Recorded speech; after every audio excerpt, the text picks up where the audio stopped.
Hello everybody, welcome to Snyder's Inc. And today we got top 5 unknowns. This is top 5 disturbing mystery cases you probably never heard of. We're gonna get right into it. Ladies and gentlemen, hit the like button, hit subscribe button, comment thing down below. Let's go.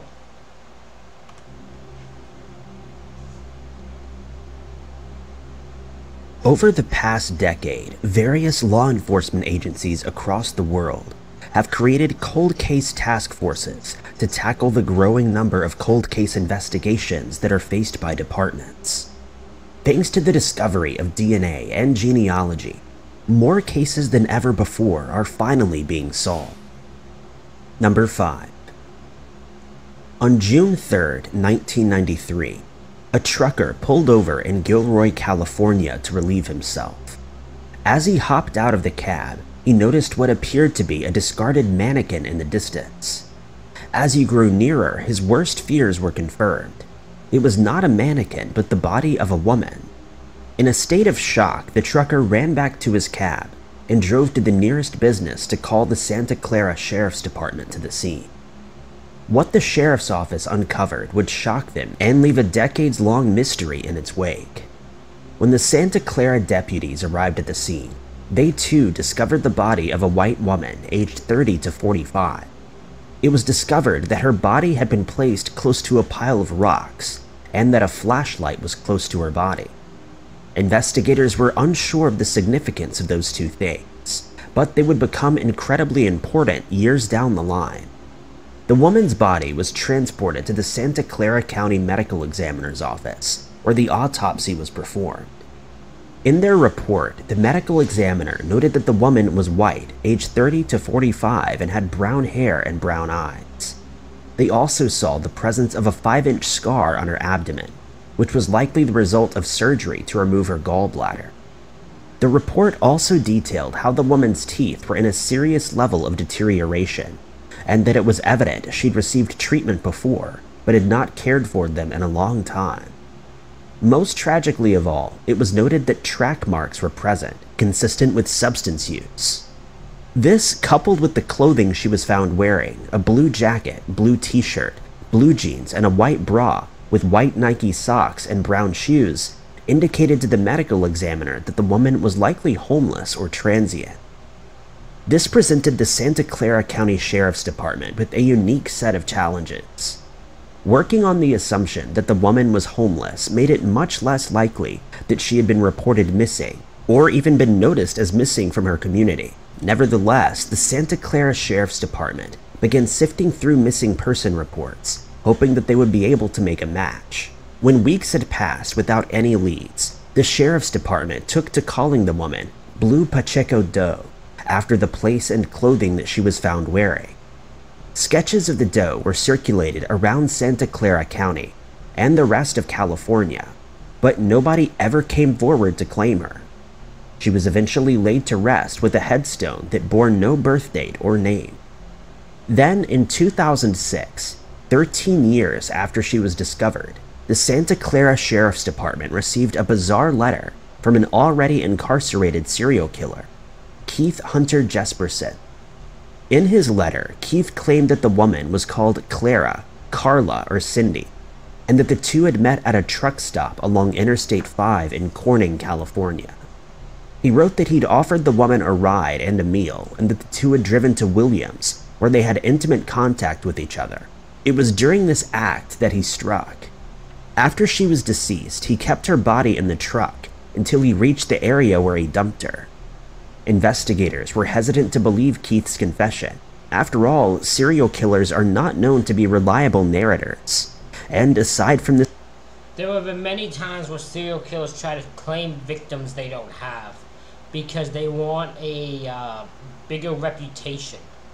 They want to be like the best serial killer, so they want to give as many victims as themselves because that gives you more of a reputation in prison. I still never understand why, but it's just things serial killers do. This confession, there was little physical evidence to back the case up. Without a name for Blue Pacheco Doe, the Santa Clara Sheriff's Department decided to keep investigating the case, making sure to keep a mental note of Keith's confession. By 1995, Keith had become known as the Happy Face Killer, after the happy faces that he would use to sign off his letters.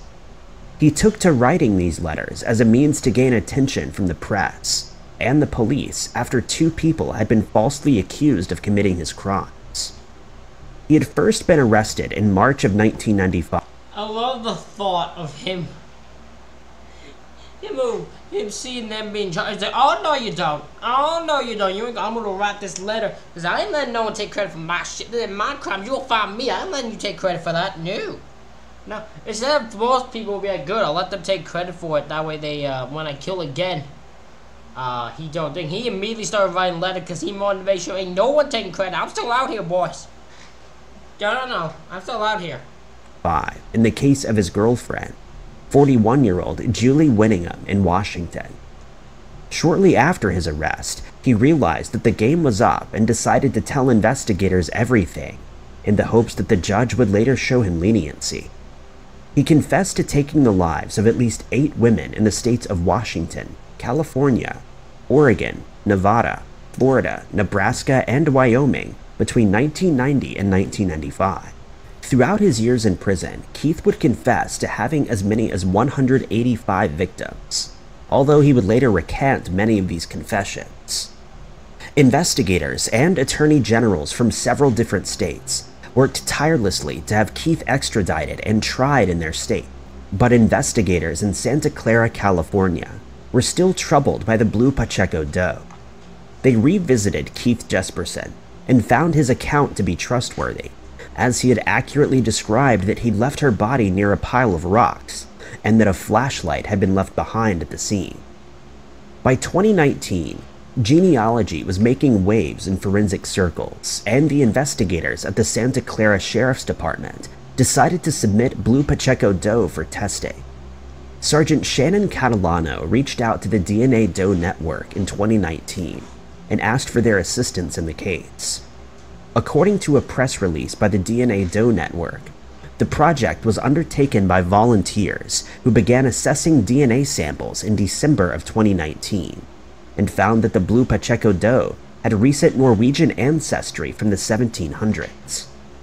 Volunteers then continued to sift through GED Match and other genealogy sites, looking for immigration records and any possible living relatives. By 2021, they had found a possible living nephew in Oregon and contacted him to ask him to provide a DNA sample. From there, researchers were able to narrow it down to a few candidates, and with the help of the family, they finally reached a conclusion in early 2022. Finally, in April of 2022, after 29 years of being unidentified, the Santa Clara Sheriff's Department announced that Blue Pacheco Jane Doe had been identified as 45-year-old Patricia Patsy Skipple of Colton, Oregon.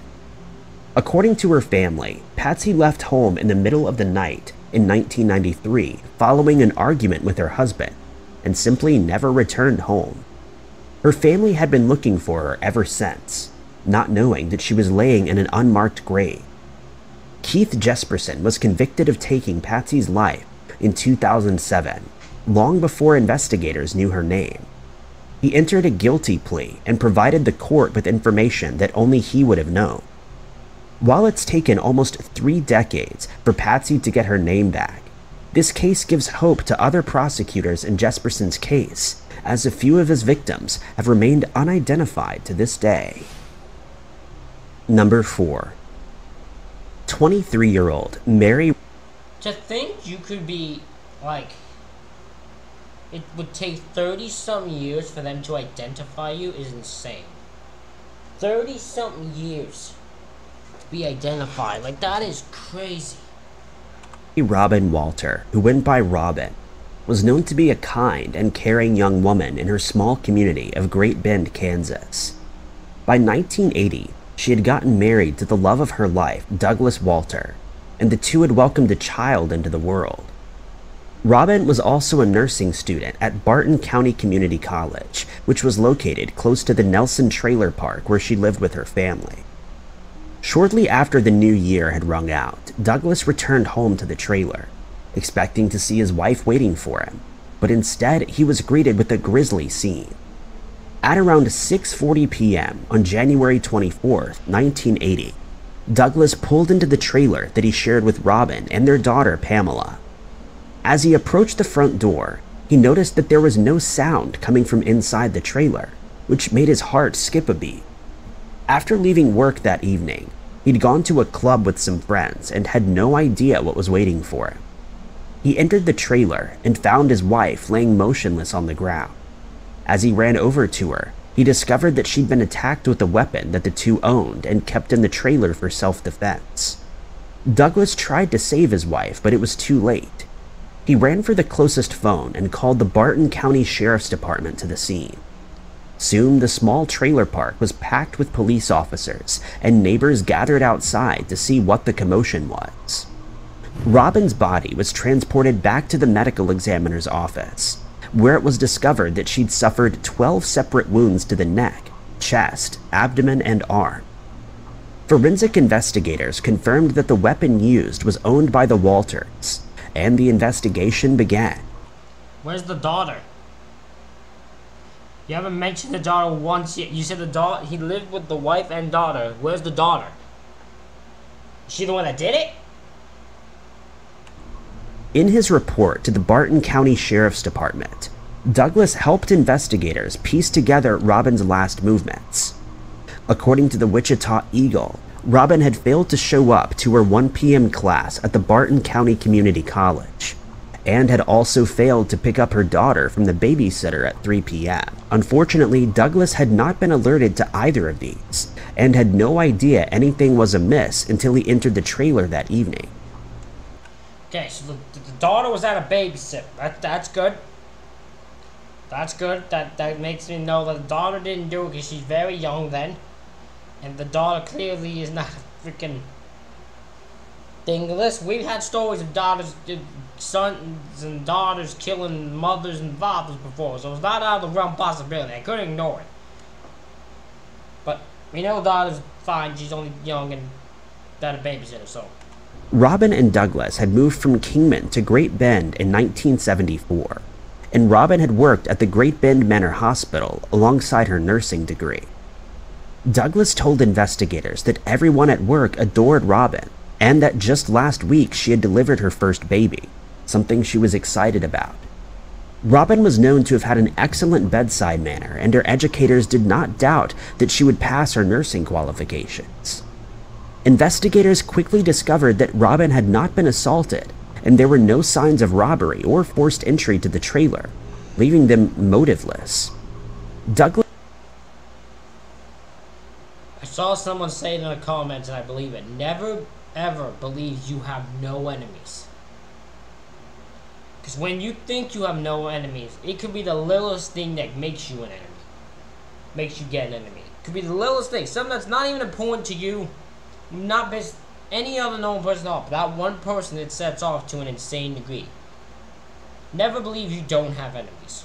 Douglas would later tell investigators that he and Robin regularly left the front door unlocked and sometimes left the house keys in the car. While they were laid back in regards to locking the door, the pair did keep a weapon in the trailer if they ever needed to defend themselves. Robin's passing sent shockwaves through the community, and hundreds of mourners gathered at her funeral. Everyone who knew her, both from her time as a nurse and from her private life, described her as a happy and outgoing young woman who had no enemies. While Robin had no enemies, the Barton County Sheriff's Department had a person of interest from the outset, Stephen Hanks, the Walters' next-door neighbor. Stephen was interviewed several times, along with others that lived at the trailer park. However, in 1980, there was not enough evidence to move forward with the prosecution. Can I ask why he was your suspect right away? Because that's what kills me. What would make someone your suspect right away? Is it something he did? Is it just the way he is? Is it just because he's there, you know, popping number one? I don't know, like... Without a confession or solid evidence, Stephen remained a person of interest, and the case quickly went cold. In the months after Robin's passing, Douglas tried to move on for the sake of their daughter, but found things difficult. He told the Wichita Eagle that his wife's passing haunted him every day, and he vowed to find the person responsible. The Great Bend Tribune, a local newspaper, offered up to a $1,000 reward for information that led to an arrest. But as 1980 faded into 1981, the case grew colder. Over the years, the Barton County Sheriff's Office continued to flick through Robin's case file, but nothing new ever came to light. That was until April of 2022, when the cold case was officially reopened.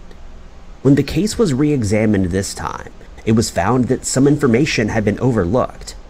Sheriff Brian Bellendier, along with the Barton County Sheriff's Department, pored over these revelations and discovered that they now had enough evidence to charge Stephen L. Hanks with the crime.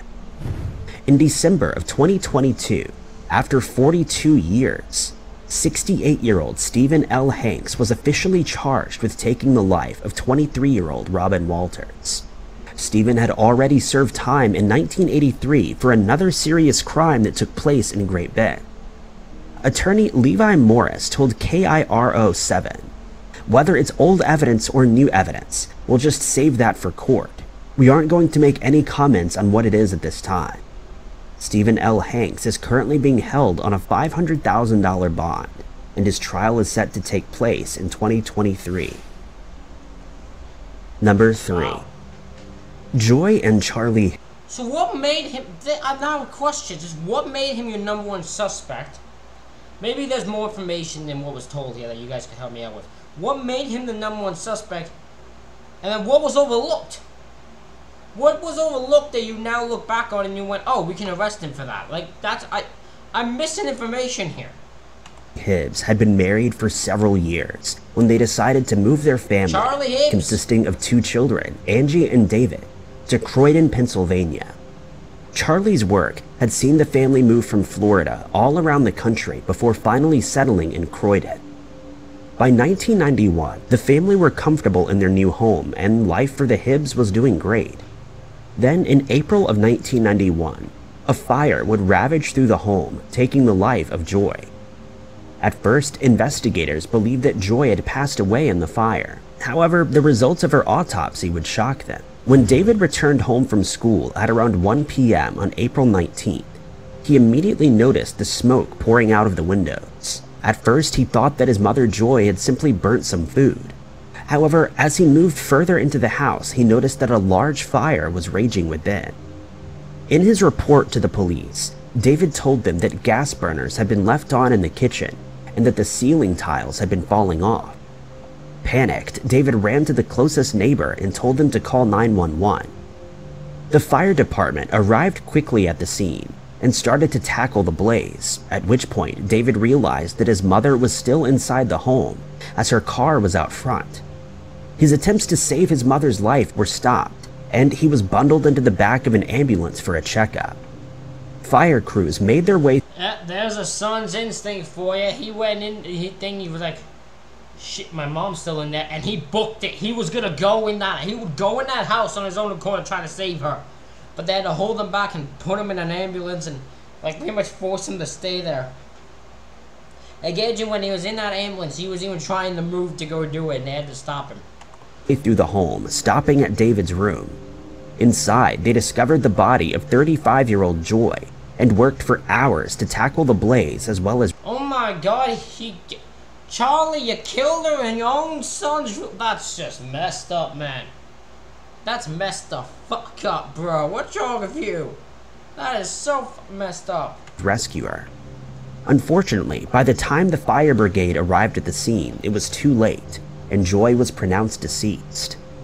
Charlie and the rest of the Hibb family were informed of the news, and the Bristol Township Police were summoned to the scene. Initially, it was believed that Joy had passed away as a result of the fire. However, her autopsy would shake the Bristol Township Police. The medical examiner noted that Joy had been attacked before the fire had intentionally been set to make it look like an accident. A forensic fire investigator had conducted a search of the scene in the days after April 19th and discovered that the fire had been intentionally set in David's room, where Joy's body was found. A clock in David's bedroom had stopped at 12:54 p.m., giving investigators a narrow time frame to work with. Investigators also discovered that Joy had gone about her normal routine, picking up some groceries before arriving home mid-morning. She had also been visited by 2 people from a local church who had left by 11:45 a.m., giving investigators an hour's window. When interviewed, neighbors told the Bristol police that they'd spotted a suspicious blue Monte Carlo car parked outside of the house on the morning of the fire. Charlie and David would later confirm that their former neighbor, Robert Atkins, drove a similar car, and that Joy had been in the said car several times before the fire. Then, days after the fire had ravaged the Hibbs home, I am suspicious of Charlie. I'm sorry, I can't ignore Charlie. You are easily my #1 suspect. David divulged a vital clue to the police. In the weeks before the crime, David had overheard a phone call between his mother and Robert Atkins, in which the two were arguing. Robert was known to supply Joy and Charlie with substances, and on this occasion, Joy had called him as she was unhappy with the quality. She also demanded her Their son. I think he's their son. I'm gonna say he's their son until I think he might. If I'm wrong, someone correct me. That's fine. I'm not really listening. I was just thinking, but I'm going by what they. David, their son, heard her complain about the substances this guy was providing her, and made a big hoopla over it. money back. However, this made Robert incredibly angry. He began to threaten Joy and even Of course, his mind, he only gives you the best of the best in substances, okay? He only gives the best of the best. If you don't like his stuff, then you're just stupid and don't like substances. He only has the best of the best, as Robert Atkins. called the doctor's office where she worked to threaten her there too. At first, Joy wasn't sure whether Robert would really follow through with his threats. However, when she discovered that her tires had been slashed, she began to worry. After her tires had been slashed, someone had also kicked in the back door of their home, and Joy was too frightened to tell her husband, Charlie, what was happening for fear that he might harm Robert. When investigators heard that Robert had threatened Joy in the weeks before the fire, they visited him. Robert provided the police with an alibi that was backed up by his wife, and without much evidence to work with, the Bristol Township. I'm sorry, your wife's not an alibi confirmer. In no situation would I ever say that someone's wife can confirm an alibi. If it's just you and your wife's wife confirming it is not good enough, because your wife ain't gonna throw you under the bus and say it's not true. It's just not gonna happen. So I'm sorry, to me that's not good enough. The police were forced to look elsewhere. With little information, the case eventually went cold. That was until 2016, when April Atkins, the now ex-wife of Robert Atkins, made a startling confession. She told the Bristol Township Police that on April 19, 1991, Robert had returned home and confessed to taking Joy's life. That evening, he forced her to call her job and let them know that she wouldn't be in for the weekend, before driving the family to the Pocono Mountains in order to establish an alibi. She also told investigators that when she awoke the next morning in the hotel room, she saw her husband in new shoes, carrying a bag of items which he later disposed of in the woods. For years, April was too terrified of Robert to come forward to the police, and even after their separation in 2006, he had threatened her into silence. In 2014, the case was reopened, and both parties were re-interviewed, in which Robert coached April on what to say. Finally, in 2016, the guilt had gotten to April, and she decided to come forward and do the right thing. The Bristol Township Police began collecting evidence before finally putting the case before a grand jury in January of 2022. By May of 2022, the grand jury had indicted 56-year-old Robert Atkins, and he was finally arrested and charged with. I'm gonna apologize to Charlie. I thought my man Charlie was just clearly the #1 suspect. You know, the husband kills the wife. That's usually always the case that goes down, but no. Innocent man. It's the crazy neighbor who offers the best of the best substances that turned out to be fucking crazy. My apologies to Charlie. With the crime.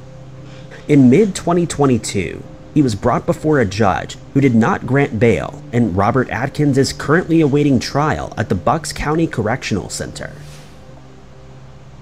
Number 2.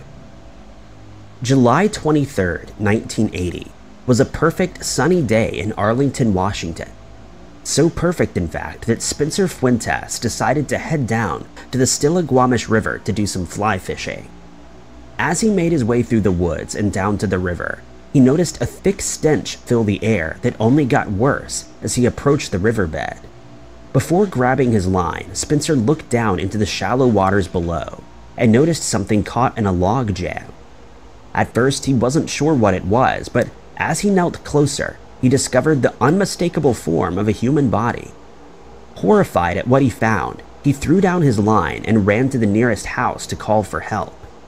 Shortly after, the Snohomish County Sheriff's Department arrived at the scene and immediately opened their investigation. It was determined that the body was that of a male, aged 30 to 70, and that he'd been found wearing a dark suit jacket, cotton pants, Winthrop dress shoes, and a belt buckle with the letters GRN. Bizarrely, the coroner was unable to determine exactly why he had ended up in the river, and there were no immediate signs of violence. In their report, the coroner noted that the man may have suffered from coronary artery disease, which causes the arteries around the heart to narrow and become hard.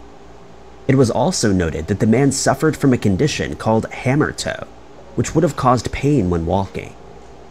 The man's Winthrop dress shoes were lined with paper, leather, and metal, and had insoles to likely correct this condition. At first, investigators believed that the body may have belonged to a fisherman, but no such missing person reports had been filed in the area.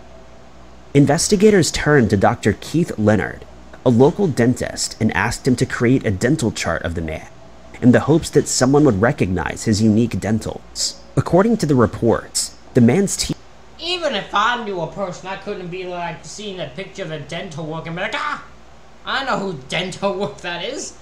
I could never in any situation do that, so I'm sorry. I don't know how many people could identify someone's dentals. Teeth were in poor shape, and it was evident that he'd not received dental treatment for quite a few years. Despite the efforts that were made by Dr. Keith Leonard, coroner Dr. Clayton Haberman, and the Snohomish County Sheriff's Office, the case grew cold. By August of 1980, the Snohomish County Sheriff's Office had failed to make any headway in the case and decided to have the man buried at Arlington Cemetery.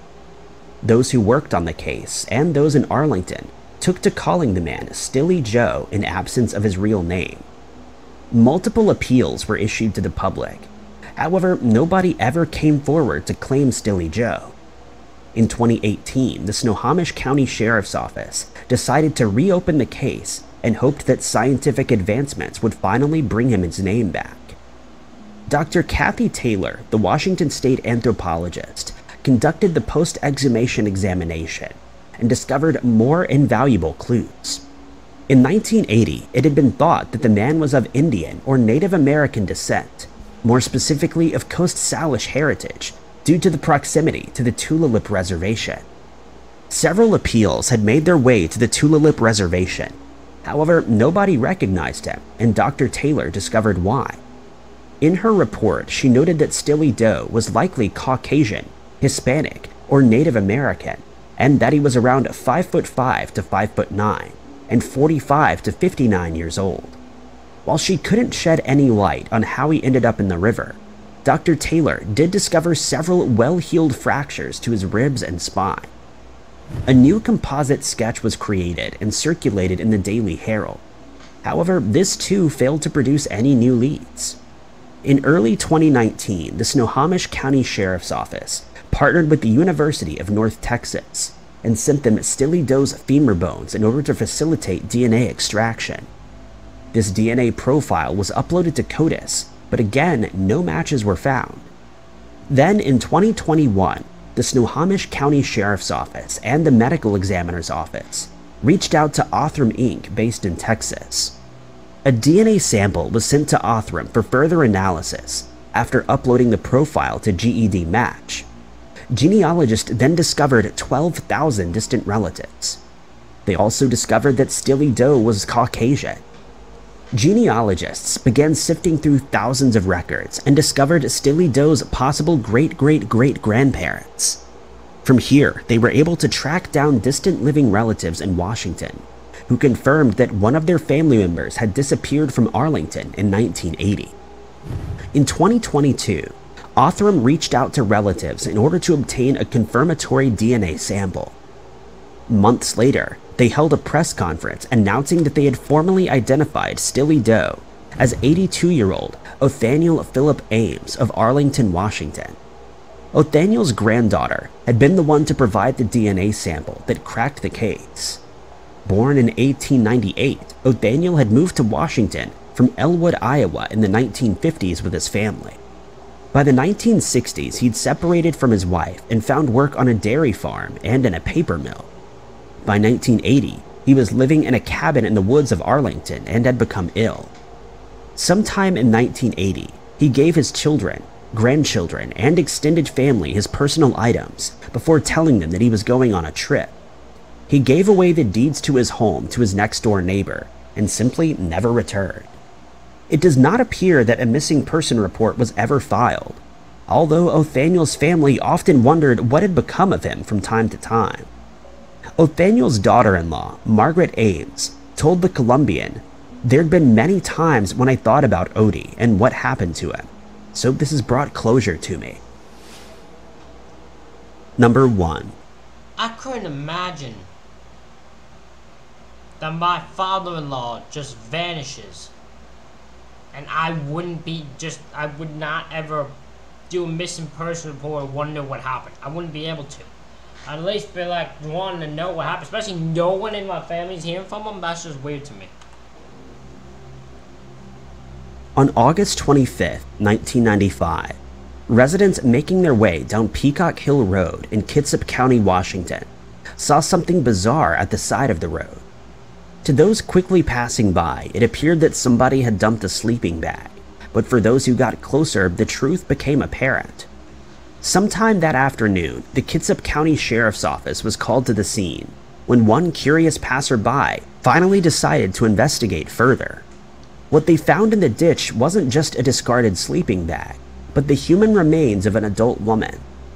According to reports, the woman had been found close to the 15,000 block of Peacock Hill Road, stuffed inside the sleeping bag, with pink curlers that were also found at the scene. The Kitsap County Sheriff's Office immediately opened an investigation, and it didn't take them long to discover that the victim was 61-year-old Patricia Lorraine Barnes. Patricia was known to have lived a transient lifestyle, hopping from one homeless shelter to the next in the Pioneer Square area. The coroner confirmed in their report that Patricia had met with foul play, and now the hunt was on to find the person responsible. Having no fixed address, investigators found it difficult to trace Patricia's last known movements, and those in her life confirmed that they had seen her just a few days before her life was taken. According to investigators, over 130 pieces of evidence were collected from the scene, including Patricia's body, and investigators hoped that at least one of them would lead them to the person responsible. Alongside forensic evidence, investigators were also able to gather witness statements and created a composite sketch of a person who is believed to have been the last one to see Patricia alive. Despite all of these leads, investigators quickly found themselves with a cold case, and as the tips stopped trickling in, the case grew cold. Over the years, investigators continued to look at Patricia's case, hoping new evidence or leads would come to light, but the case remained as cold as it had been in 1995. Friends and family of Patricia also never gave up hope, offering rewards and posting flyers appealing to anyone with information to come forward. It wasn't until 2018 that the Kitsap County Sheriff's Office decided to reopen the investigation after learning about the success of genealogy in the case of the Golden State Killer. During the initial investigation, it was believed that Patricia had fallen victim to the Spokane serial killer Robert Lee Yates, but later DNA tests would disprove this theory. In a bid to reignite the case, the Kitsap County Sheriff's Office sent evidence to the Washington Crime Lab and Othram, a private lab based in Texas. From here, Othram used forensic-grade genome sequencing to develop possible suspects in Patricia's case. In March of 2022, the Kitsap County Sheriff's Office, along with Othram, held a press conference in which they announced that they'd finally identified the person who took Patricia's life as Douglas Keith Crone. Unfortunately, justice will never be served, as Douglas passed away in Arizona in 2016. Othram revealed that a cigarette end left behind by Douglas. That sucks. They figured out who killed her, but fortunately the guy already is dead, so they couldn't even charge him. Had provided them with the DNA they needed to close this case once and for all. At this time, the Kitsap County Sheriff's Office is still investigating the link between the two, with Detective Grant telling the media, quote, "How they were connected or how they came to meet, nobody knows." Douglas isn't mentioned in any other reports as an acquaintance or a witness or a person of interest. I went through all the other tips and logs and no one mentioned his name. It was a completely random encounter, I would suspect. Douglas is known to have had a lengthy criminal history in Washington state, and investigators are currently looking into whether he may be responsible for similar crimes in the area. Thank you, guys. Ladies and gentlemen, that is it for this reaction video. Let me know what you think in the comments. Hit the like button, subscribe button. Thank you all for watching. I'll see you all for the next one.